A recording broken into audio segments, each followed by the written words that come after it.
Good morning and welcome to Tailor Made on emPOWERme.tv. I'm your host, Brian Rodda, and we are thrilled to approach fashion and style as an opportunity right here on Tailor Made every day. Today I am joined by our guest co-host, Miss Alexandra Choi. Good morning, Alexandra. Good morning, Brian. Good morning, Tailor Made. Good morning, everybody, and happy Veterans Day. So let's talk fashion, shall we? Yes, indeed. Let's get right to it. Happy Veterans Day, everybody. We are thrilled to be streaming to you live right here on Veterans Day. So many fun topics to talk about. The first one of which is scrunchies. You would think that this old relic from the past has made its way into many a female's garbage bins at this point in 2013, but that's not true. Elle Magazine covered the scrunchie last week, stating that the old relic is on its way back. The 90s phenomenon is back in a big way with designers such as Marc Jacobs and Missoni. Jennifer Aniston's stylist has even gone on record stating he stated that he loves a scrunchie. First off, I just want to say, Alexandra, what are your thoughts on the scrunchie? My thoughts on the scrunchie, I am nostalgic as I get older, but I am not that nostalgic, Brian. So I'm taking you're not sporting a scrunchie around town when you're shopping and your shopping engagements, even on a low-key level. The only time I wear a scrunchie these days is when I'm washing my face at the end of the night, and still, I don't even want to look at my scrunchie. Okay, got it. Well, apparently the trend is back. Everything old is new again. And Elle, actually covered 3 new scrunchies from 3 different designers out there in a big way. Let's take a look at 3 of them. The first one we have is by Marc Jacobs. It is an Edda scrunchie in navy twill, and it has with green gross grain piping, and it goes for $32. I think it is an homage to school days gone by. Looks a little bit of a Catholic schoolgirl there, if you ask me. The next up we have is the Elle Erickson silk scrunchies. You can find these at Nordstrom for $24. I think they're quite interesting and trying to definitely take the scrunchie to another level. And the third scrunchie we have, which I think really is only for a special occasion, really only good for one day a year, Topshop. This is the glitter bunny ear scrunchies, which goes for $8 at Topshop. So I'm not sure. I don't think I'd be wearing a scrunchie myself, with bunny ears, except for any other day than Easter. But, ladies, if you're feeling bold, wear those bunny ears proud with your scrunchie. Before we go on, Elle also did a nice recollective of an homage to the scrunchie, as it were, and we have some scrunchies throughout time, scrunchies throughout history we would like to present to you. First up, we have the Olsen twins, proving fashion plates wise beyond their years, even at such a young age.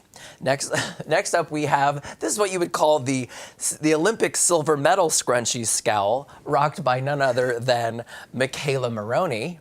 As we all remember, she was none too pleased with her silver winning performance at the Olympics in 2012. And finally, I call this one Miss Queen of the Power Scrunchie, Miss Is She or Isn't She Running, Hillary Rodham Clinton. So, Alexandra, here we have 3 examples of females out there, either at work or play, rocking the scrunchies. It looks like the scrunchie may be here to stay. Thoughts on that, Alexandra? I have to give it to Hillary. If she could do maybe a red scrunchie for Power Red, I think that might work. Okay, right. You're like, okay. You're not really feeling the white, huh? Not really. Okay, well, this is a trend that clearly is here to stay, and I'm glad to see that at least we're getting some variance in the scrunchies, as well as we can. All right, next up we have Gentleman's Quarterly. Each week they do a weekly roundup, and this week I want to say this one was for the brothers. They were out in force this week, and there were 3, African-American gentlemen who really rocked the red carpet last week. First up, we have Idris Elba. He's wearing a beautiful baby blue powder jacket here, nice loafers, not wearing any socks. I'm a huge fan of not wearing socks with dress shoes. I think it's a trend that, I think will stay forever. Definitely, especially if you have a nice loafer you can just slip into. He looks really great here, and I love the baby blue. It's cut off at the cut off at the knee there. It's just the right length. You know, Idris here is a producer, actor, most known for his role on The Wire. This is at an event. He is a British actor. This is at an event in London, and I think he looks really lovely there. Next up, we have model Tyson Beckford, who apparently is getting into DJing. This is at an event in Sydney where he's rocking some real bright pink pants there. I think those are maybe a little bit too neon for me.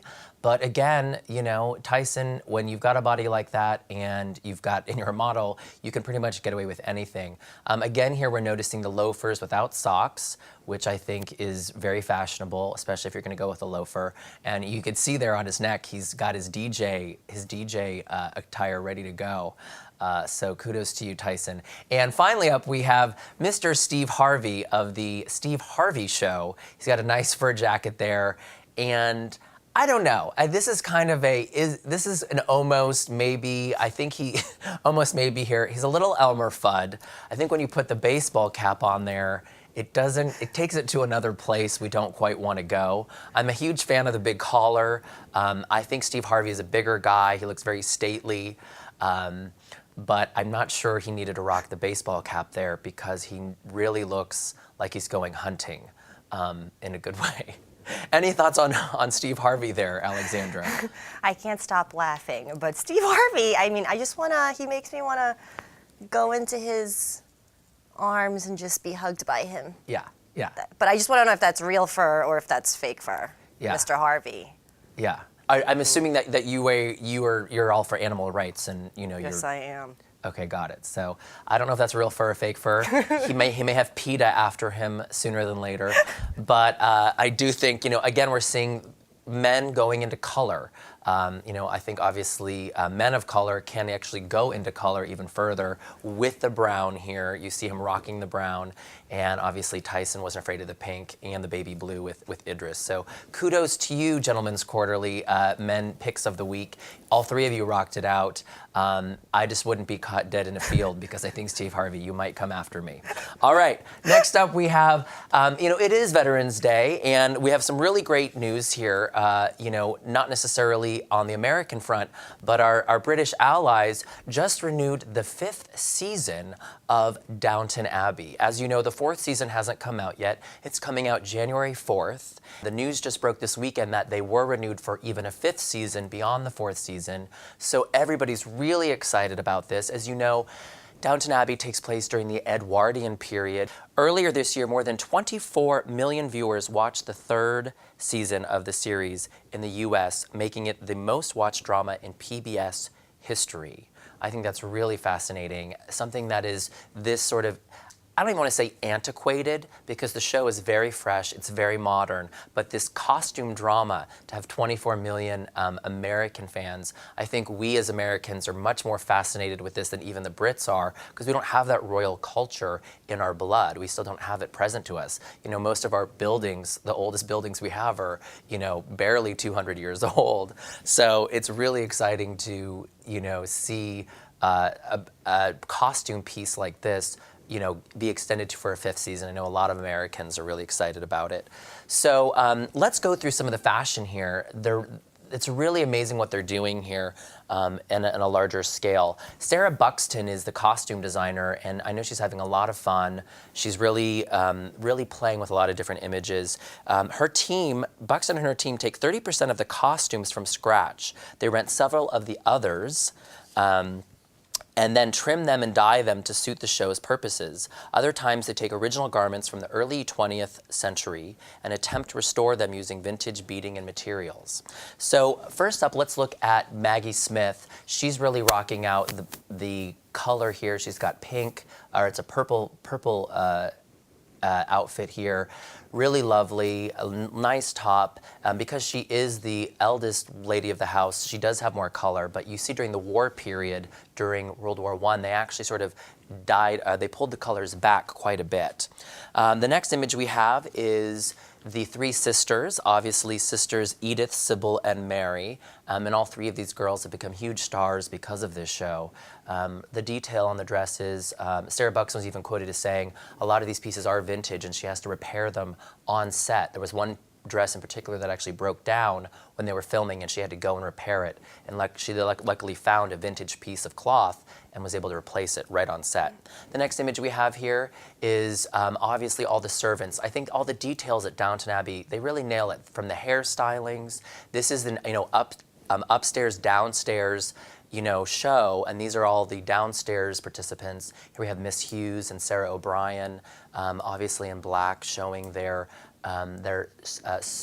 servitude, as it were. And the next image we have is Lady Sybil, the youngest daughter, actually did help during the war. So we see the war images here. Sarah really nailed the war images through and through. And here we have a final image with, actor Dan Stevens playing Matthew Crawley, and his love interest there, Michelle Dockery, playing Mary. Again, it is Veterans Day, and I think this is a nice tribute to see where a lot of our formal wares came from our mother country back in the early 1880s and 1920s, with the images here. I think Downton Abbey continues to kill it season after season. So much so, actually, that we'll see here Vogue last year actually did a spread with the three daughters. I would call them the sirens. For me, they are the sirens. And this is a lovely image here. I want to get your thoughts on this, Alexandra. You see both of these images here. This was a spread in Vogue. She's got, all three of the ladies here looking like sirens, and then they pull at the wide here. Just lovely, isn't it? An homage to the Edwardian period, yet still very classic, still very modern. And I think Vogue really killed it there. What are your thoughts on that, Alexandra? Would you wear one of those gowns? Brian, I would wear that to sleep. I would wake up. I would go to the supermarket. I would drive my car in that. I think it's just gorgeous. Yeah. Beautiful. Yeah, yeah. She really, they really killed it there. Vogue did a nice spread, and I think it's a way where we can learn from the past, bring it into the future, and make it our own. And I think Sarah Buxton did a lovely job with that Vogue spread, and Vogue did as well. So that's all the time we have for Tailor Made. Before we go, we actually asked all of our guest co-hosts what their favorite object is of the moment, what their lovely thing is. We call it Under the Feather Boa.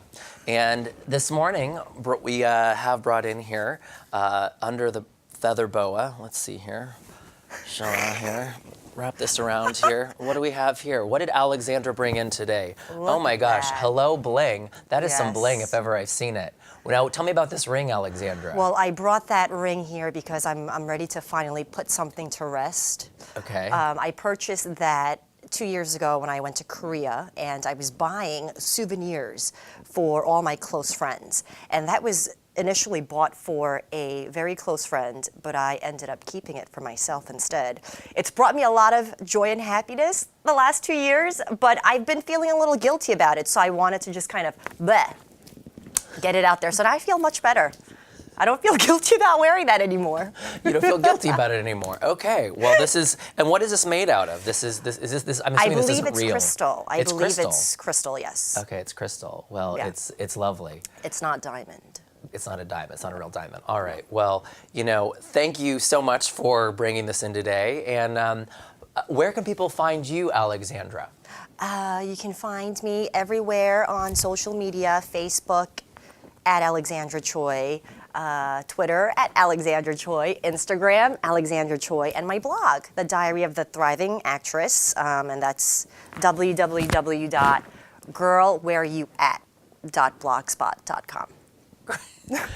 Well, you can find me here every day, Monday through Friday, 10 a.m. Pacific Standard Time. Thank you so much for tuning in to Tailor Made on emPOWERme.tv. Be sure to follow us on Twitter at TailorMadeBrian, and we'll see you tomorrow morning, first thing, 10 a.m. Until then, stay fashionable and stay styling. For more Tailor Made on emPOWERme.tv, please subscribe, and don't forget to like us on Facebook and follow us on Twitter.